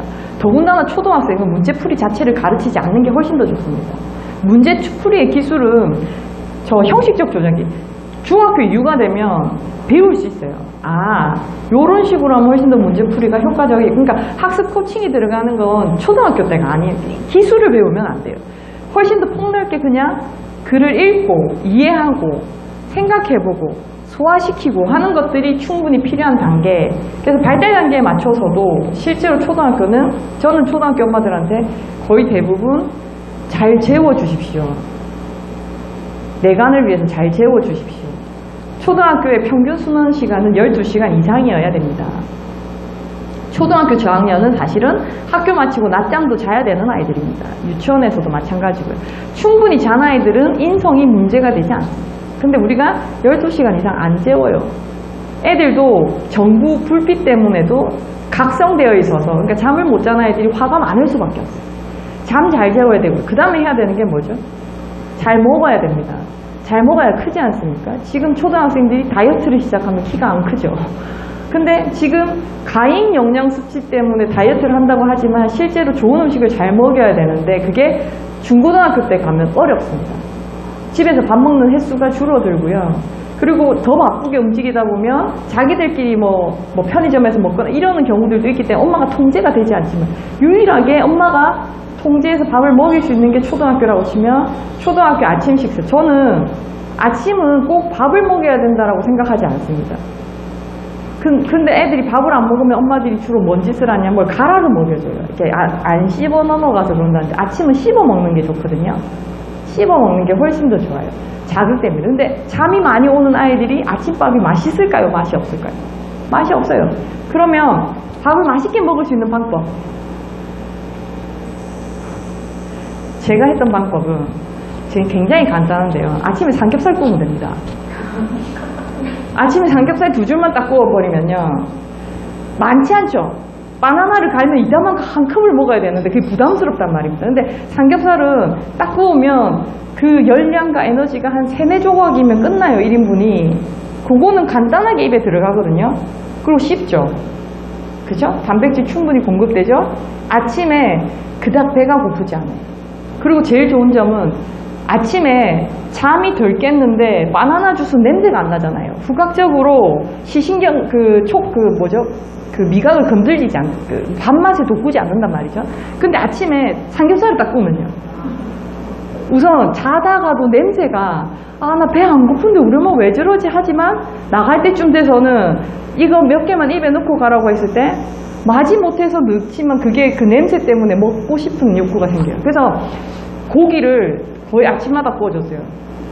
삼겹살만 계속 구워주면 너무 편식하는 것 같아서 비싼 게 소고기도 한번 구워줬다가 닭도 구워줬다가, 그러다가 너무 고기 육류로 가는 게 그러면 이제 해산물을 튀기죠. 새우를 튀겨다가 야채도 먹이고 싶으면 튀기면 됩니다. 아침에 샐러드는 안 되고요. 튀기면 먹습니다. 그 야채 튀김 한 덩어리로 딱 한 조각만 먹어. 딱 꼽아서 주면 그건 먹는 거예요. 그게 아이들의 발달이 좋아요. 이게 우선은 씹어서 열량을 넘겨서 잘 먹고 잘 자고 그 다음에 공부를 해야 되는 시기거든요. 초등학교는 한글도 배워야 되고 뭔가 학습적으로 해야 되는 시기에 여러 과목 중에서 제일 집중해야 될 한 과목이 있다면 그건 당연히 읽고 쓰기입니다. 책 읽고 책 쓰는 겁니다. 긴 글책으로 넘어가려면 어떤 엄마들의 노력이 필요하냐면 읽어주셔야 됩니다. 시신경 글자를 스스로 읽고 그걸 이미지화 시키는 거가 바로 되지 않아요. 그래서 아이들은 소리로 누가 읽어주면 아, 이 뉘앙스상 이런 뜻이구나. 그러니까 처음에는 그림책으로 시각으로 책을 접했다면 그 다음은 청각으로 읽어주는 이야기들. 그래서 아이들이 학교에서 책 읽기 숙제가 나왔을 때는 저는 중학교 때까지도 읽어줬어요. 첫 스타트를 읽어줍니다. 주인공 이름이 낯설고 스토리가 낯설 때 그 첫 스타트를 제가 소리내서 자기 전에 읽어주기 시작하면 그 다음은 제가 읽어주는 속도는 느리죠. 글로 눈을 보는 게 더 빨라지면 어느 순간 더 이상 읽어주지 않아도 되는 시점이 오거든요. 근데 초등학교 6학년 때까지는 사실은 끝까지도 읽어주시는 게 훨씬 더 도움될 수 있어요. 발달상. 인지 발달은 아까 피아제가 연령별로 이렇게 그러니까 전 조작에서는 도저히 이해가 안 되다가 어느 순간 나이가 지나면 구체적 조작이 가능해지고 또 그것도 어느 순간 지나면 형식적으로 상상으로도 생각만으로도 조작 가능한 단계로 그래서 어른이 되어 가더라 라는 걸 설명했다면 비슷한 시기에 비주고치키는 완전 다른 얘기를 했어요. 그러니까 직선적인 그러니까 발달 단계가 있는 게 아니라 그냥 쭉 발달을 한다는 건데 발달을 하는데 그 결과 차이는 근접 발달 영역이라는 걸로 설명했어요. 잠시만요. 우선 아이가 혼자서도 할 수 있는 능력이 발달된 능력이에요. 아이 스스로 혼자 할 수 있는 능력이요. 근데 혼자서는 못하는 능력이 비발달 능력이에요. 이해되시죠? 혼자 할 수 있는 영역, 혼자 할 수 없는 영역. 근데 그 사이에 근접 발달 영역이라는 게 있어서 요 시기는 누군가 도와주면 혹은 시범을 보여주면 따라하거나는 가능한 혼자서는 할 수 없지만 도움을 주면 할 수는 있고요. 여기는 도움을 줘도 못하는 단계. 이해되셨습니까? 그러면 아이가 혼자서 할 수 있는 영역은 사실은 인지가 벌써 발달된 상태이기 때문에 더 이상 여기는 자극해봐야 발달이 일어나지 않아요. 근데 어디를 자극을 해줘야 되냐면 근접 발달 영역을 찾아줘야 된다는 거죠. 근접 발달 영역을 찾으면 여기를 잘은 못하지 혼자서는 못하지만 도움을 주면 할 수 있는 저 영역을 찾아서 열심히 막 도와주고 나면 이 영역이 혼자서 할 수 있는 영역으로 바뀌어요.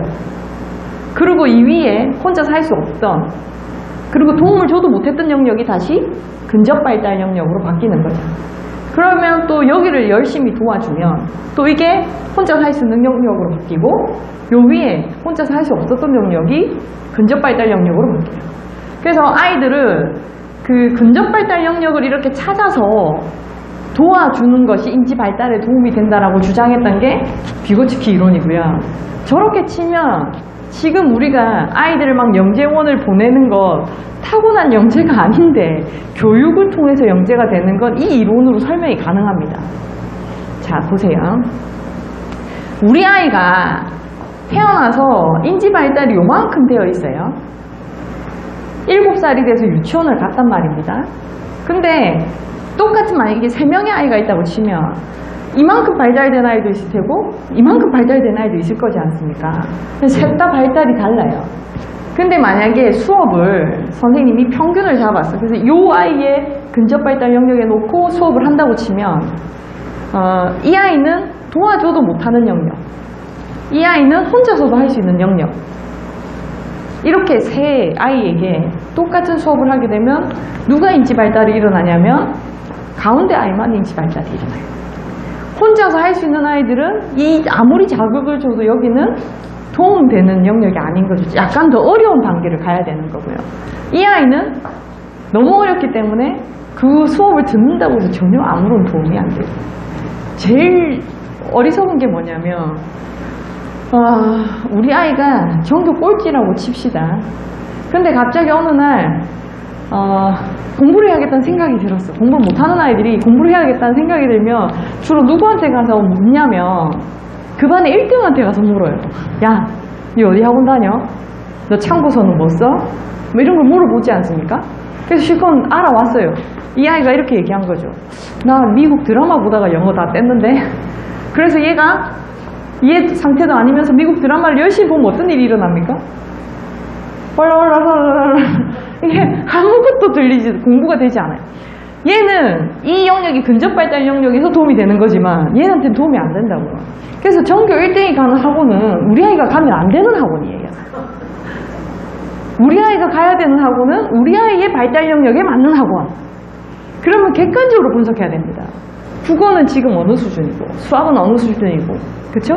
체육도 어느 수준인지 그럼 그 발달 영역을 찾아서 이렇게 계단식으로 잘 도움을 줘야 된다는 거죠. 그러니까 초등학교 5학년이니까 초등학교 5학년 교실로 들어가가 아니라 만약에 보충의 수업이 필요하다면 그 아이에게 맞는 근데 초등학교 5학년인데 국어는 중학교 1학년 수준일 수도 있잖아요. 그렇죠? 영어는 또 초등학교 3학년 수준일 수도 있어요. 아무것도 안 배웠다고 치면 그러면 그 수준에 맞춰서 들어가게 해주시는 게 좋아요. 그래야 그 아이들이 인지 발달이 일어날 수 있습니다. 그래서 발달 단계로 보면 이렇게 두 가지로 볼 수 있어요. 그 다음에 우리 아이들이 정보, 공부를 잘 하려면 지금 제가 수업한 거 잘 들으셨죠? 혹은 배가 고프거나 뭐 졸리거나 피곤해서 혹시 수업을 못 들었을 수도 있잖아요. 멍한 상태로 했는데 시간이 지나가 버렸네가 아니라 제 말이 들리셨죠? 그 다음에 다 알아는 들으신 거죠. 어렵지는 않으셨죠. 그러면 다 기억하시죠? 네, 다행이네요. 자, 지금 분명히 2시간 가까이 수업을 했기 때문에 여기 자극이 청각이나 시각을 통해서 들어왔단 말입니다. 그러면 이 자극은 바로 기억이 돼야 되는데 왜 기억이 안 되고 사라졌을까요?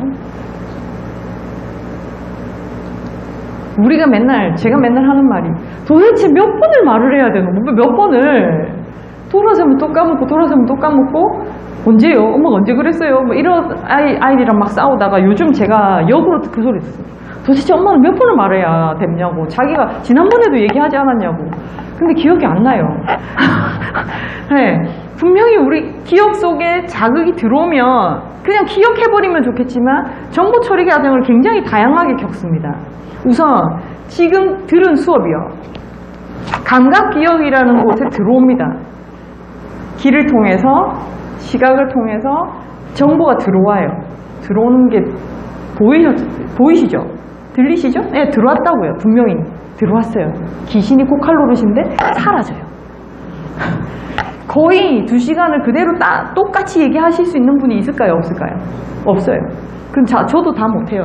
들어오면 거의 대부분은 사라집니다. 근데 2시간 쭉 한 것 중에서 혹시 기억나는 게 있으신가요? 제 수업 중에 오늘 제가 했던 말 중에 뭐가 기억에 남으세요? 사춘기는 호르몬 분비가 5번 정도 일어난다는 거. 네, 또요. 뇌간이 중요하다고 지금. 생물적으로 우리가 피곤한 상태에서는 변형계나 대뇌 피질이 돌지 않는다는 얘기들 했었고요. 또요. 잠을 많이 재워야 된다. 네, 진짜 중요한. 제가 학교폭력을 없애는 1순위는 재워야 된다. 그리고 지금 이 코로나 시국이 제일 좋았던 건 애들이 잘 수 있어서. 저는 개인적으로 우리 애들이든 우리 애들 친구들이든 지금 한국의 아이들이 코로나 덕분에 약간 숨 쉬는 타임. 학원도 못 가고 학교도 못 가고 그냥 강제적으로 집에 있어서 쉴 수 있는 엄마들도 통제할 수 없는 요 시기가 굉장히 좋았다고 생각해요. 또요? 아침에 씹어서 먹는 게 좋다는 거예요. 네. 뭐 미숫가루나 주스보다 훨씬 더 간단하게 고기 2조각이 더 낫습니다.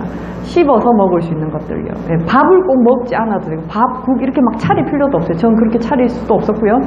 네, 고기 굽는 건 금방 되니까요. 간단하게 아침을 준비해 줄 수 있죠. 지금 그것도 안 먹지만. 네. 또요? 엄마가 체력을 키워야 됩니다. 엄마 내간이 우선 튼튼해야 여유가 있고 사실은 집의 모든 것들은 그 엄마 분위기대로 돌아갈 수밖에 없어요. 집에 가장 오래 있는 사람이 집의 주인이거든요. 네, 그래서 엄마들 체력이 중요하죠. 그래서 제가 맨날 그러거든요. 엄마들이 많이 스트레스 받으면 집에서 부딪히지 말고 사회적 거리를 둬서 나와. 그래서 그냥 그 엄마들끼리 만나서 수다를 떨거나 뭐 술을 한잔하거나 이렇게 스트레스를 해소하는 게 중요하다고 생각합니다. 많이 들으셨네요. 많이 기억했는데 너무 훌륭하게. 근데 그것들이 어디 있냐면 여기 단기 기억에 들어갔어요. 장기 기억까지 아직 안 가요. 이게 제일 좋은 점입니다. 분명히 수업을 들었죠. 뭔가 기억나는 것도 있어. 적었기도 했어요. 근데 그게 언제까지 가냐면 한 달을 안 가. 저 보세요. 또 들어오지 않습니까? 분명히 들었던 내용인데 또 들어오라.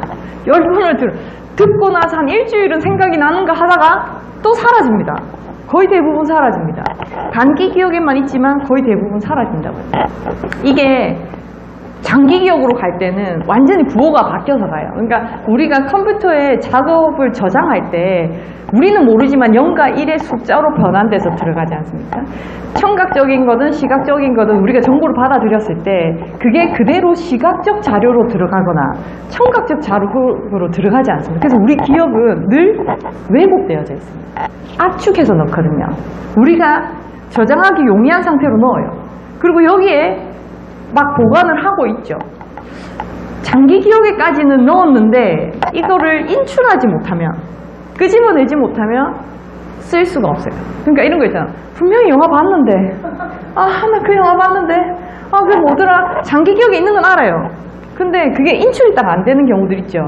제일 안타까운 게 벼락치기 공부를 하면 이게 제일 많이 일어납니다. 억지로 막 기억을 넣는다고 앞글자를 따서 막 넣거든요. 진짜 웃긴 게 시험 채점에서 보면 앞글자만 적어놓은 애들이 있어요. 7가지를 쓰라. 7가지 앞글자만 적어놓고는 아무리 생각해도 뒤에는 생각이 안 나는 거예요. 앞글자만 열심히 어떻게 공부했는지가 보여요. 단기 기억에서 장기 기억으로 넣었는데 이게 분명히 어제 그 저녁에 저녁 먹고 노트 이쪽 왼쪽 위쪽에 있었는데 뭐 오른쪽 위쪽에 이거 선생님이 그때 칠판에 어느 부분에서 설명했는데 기억은 나. 근데 그 부분이 이렇게 학대가 안 되고 계속 장구만 돌면서 뭐지 그러다가 이게 인출이 제때 안 되면요 이거 기억했다고 할 수가 없는 거잖아요. 그래서 시험 칠 때 보면 끝까지 앉아 있는 애들이 있어요. 대학 시험에서 보통 대학 시험은 다 치면 나가거든요. 다음 시험 준비해야 돼서. 근데 이제 끝까지 앉아 있는 애들 이거 분명히 어제 봤는데 안 봤으면 찍고 나가. 모르는 거면 아예 찍고 나갈 수 있는데 이거 보았다니까. 근데 분명히 내 장기 기억에 넣었는데 어제 밤새 그걸 달달달 외웠는데 뭐더라 이게 뭐더라 그래가지고 제가 이제 끝났다 빨리 내라 지금 안 내면 안 받아준다 이렇게 뭐 거의 협박식으로 해서 이제 마지막에 답안지를 받잖아요. 지금 뭐지 이러고는 저 문 앞에 문턱이 막 저기서 뭐 했다는 말입니까? 그때 인출됐다는 거예요. 책도 안 봐서 문 열고 나가. 그러니까 막 혀끝에서 이렇게 설단 현상 맴맴 돌다가 이게 나올 것 같은데 안 나오니까 못 나가는 거죠. 그래서 벼락치기는 좋은 성적이 안 나와요. 그럼 어떤 애들이 좋은 성적이 나올까요? 이거를 한 번, 두 번, 세 번, 최소 3번 이상 반복해야 뭐 하면 뭐가 딱 바로 나와요.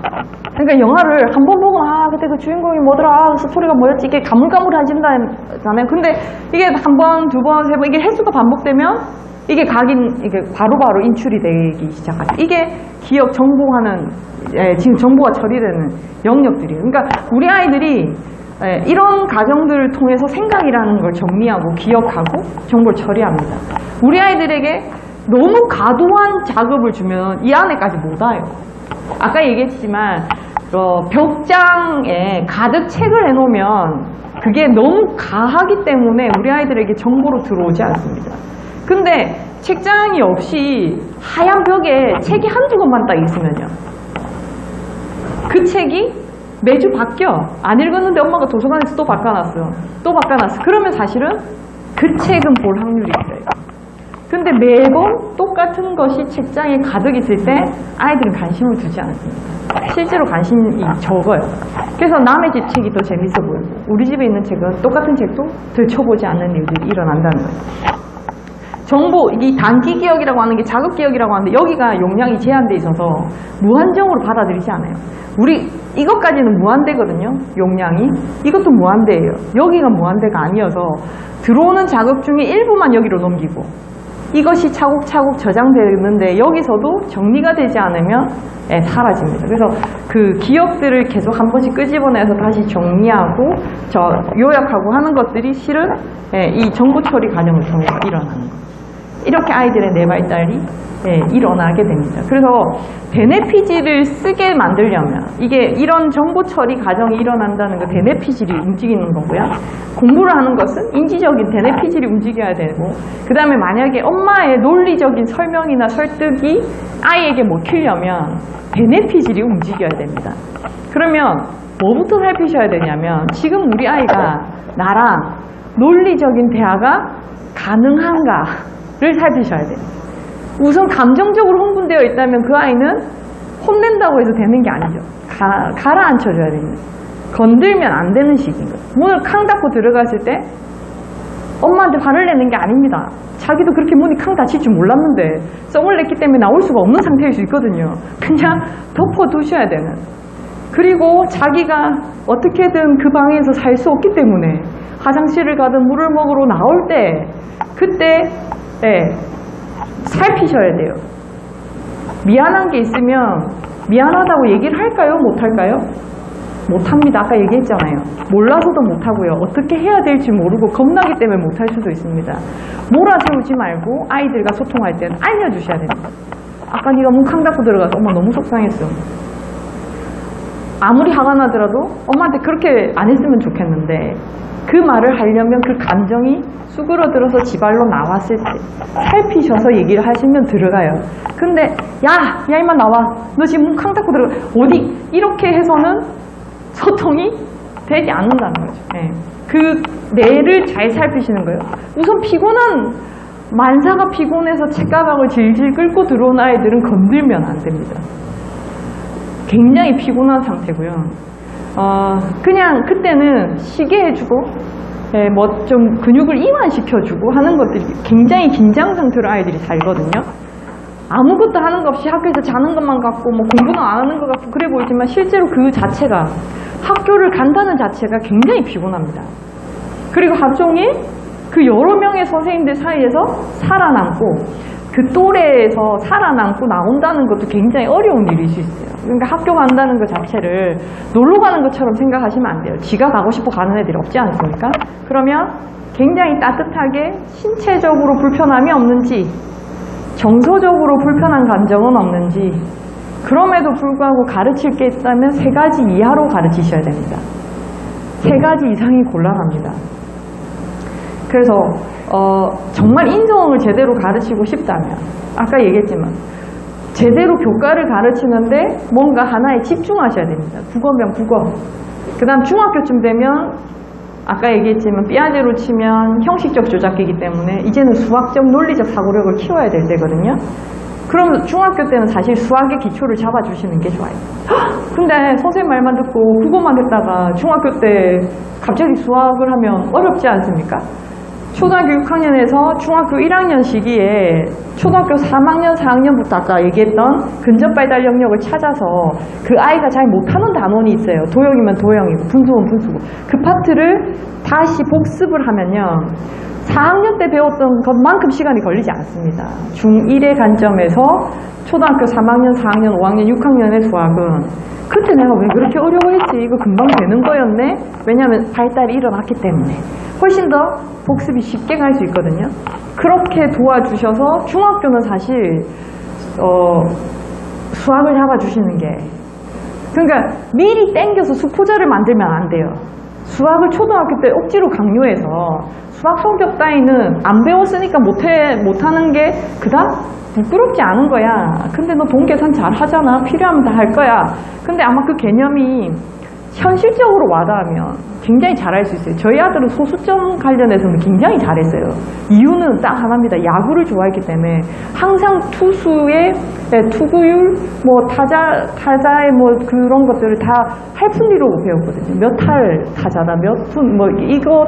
그래서 자기는 그게 너무 재밌었다고요. 그렇다고 수학을 잘했냐고 하면 그 부분만 좋아했어요. 야구랑 연결되니까요. 어떤 아이도 자기가 알고 있는 거와 연결되면 재미있게 배울 수 있기 때문에 필요한 단계에 따라서 직접 해주시는 게 좋아요. 그러고 나면 사실 고등학교 때는 감당이 안 됩니다. 국어 했죠. 수학 기본적으로 했어요. 그 다음에 자기가 목표를 세우고 공부를 할 놈은 어떻게든 기술적으로 방법을 찾을 수도 있고 인강의 선생을 찾을 수도 있고 저희 아들이 고스톱이 필요할 때 유튜브를 찾던 것처럼 실제로 아이들은 그렇게 필요한 걸 찾아서 배워나갈 수 있더라는 겁니다. 그러면 믿어주시면 됩니다. 그리고 통제가 안 돼요. 밥 먹는 것도 통제가 안 되고 잠자는 것도 통제가 안 되고 고등학교가 되면 그래서 그 전에 엄마들이 자녀와 소통 그리고 어떤 상태에서도 늘 고민하셔야 되는 건 내가 너한테 상처를 주고 있다는 걸 인식하셔야 됩니다. 내가 최선을 다할 때 어떻게 네가 나한테 이럴 수 있냐가 아니라 나는 최선을 다한다고 하지만 네가 원하지도 않았는데 너를 낳아서 미안한 거고 네가 내가 아니라 다른 엄마를 만나서 훨씬 더 좋았을 수도 있다는 그 아이의 말을 겸허하게 미안하다 내가 낳아서 엄마는 왜 나를 낳아가지고 그래 미안하다 나는 진짜 니를 하나도 그거 없이 사랑하고 뭐 그래서 난 최선을 다하고 있지만 그게 늘 부족하고 늘 아플 수 있고 그 사랑이 독이 될 수도 있다는 걸 아셔야 됩니다. 차라리요 계부계모가 나을 수도 있어요. 계부계모는요 미워할 수 있잖아요. 저 사람은 내 친엄마가 아니어서 나한테 저럴 거야. 그러니까 내가 저 사람을 싫어해도 감정에 대한 죄책감이 덜해요. 근데 진짜 아픈 건 알거든요. 엄마가 나를 얼마나 사랑하는지 알는데 그게 너무 버겁고 너무 힘들다고 좀 그만했으면 좋겠는데 계속 사랑한다는 명목으로 잘해주면서 요구사항도 많아지고 뭐 해야 될 것도 많아지면 그 관계가 훨씬 더 아플 수 있습니다. 요즘 아동학대 문제로 계부계모 문제가 많은데 제가 늘 얘기하는 건 실제로는 친부, 친모의 아동학대가 훨씬 많습니다. 네. 그리고 우리도 제가 요즘에 나온 아동학대 사건을 보면서 나도 뉴스에만 안 나왔다 보니 저기 몇 번 들어갔어요. 애를 저렇게 때렸다고. 그렇죠. 가만히 생각해보면 아동학대는 우리 집에서부터 시작됐다는 걸 알 수 있습니다. 제가 싫어서 그랬을까요? 아닙니다. 저는 제 나름 최선을 다한다고 했는데 너무 우아하게 살고 싶은데 네가 꼭 매를 벌어 막 이러면서 근데 실제로 매를 번 게 아니라 제 마음대로 통제하고 싶어 그랬던 거죠. 그런 분위기에서 아무런 죄책감 없이 그냥 그렇게 희생시켰던 것 같아요. 우리가 희생당하면서 자랐기 때문에. 근데 지금 아이들은 우리랑 다른 세대, 개발도상국의 시대에 어쩔 수 없이 나를 희생하고 내가 좀 소진되더라도 뭔가 국가 발전을 위해서 아니면 가족의 뭔가를 위해서 희생을 해야 되고 내가 뭔가 보탬이 돼야 되는 필요한 존재가 아니라 있는 존재 자체로 사랑받을 수 있고 있는 존재 자체로 인정받을 수 있는 그냥 존재 자체가 귀한 그런 아이들이요. 네, 그런 존재로 우리가 아이들을 바라본다면 소통하는데 좀 더 좋지 않을까. 긴 시간 강의 들어주셔서 감사합니다. 혹시 질문이나 하시고 싶은 얘기가 없으시죠? 네, 마치도록 하겠습니다. 네. 네.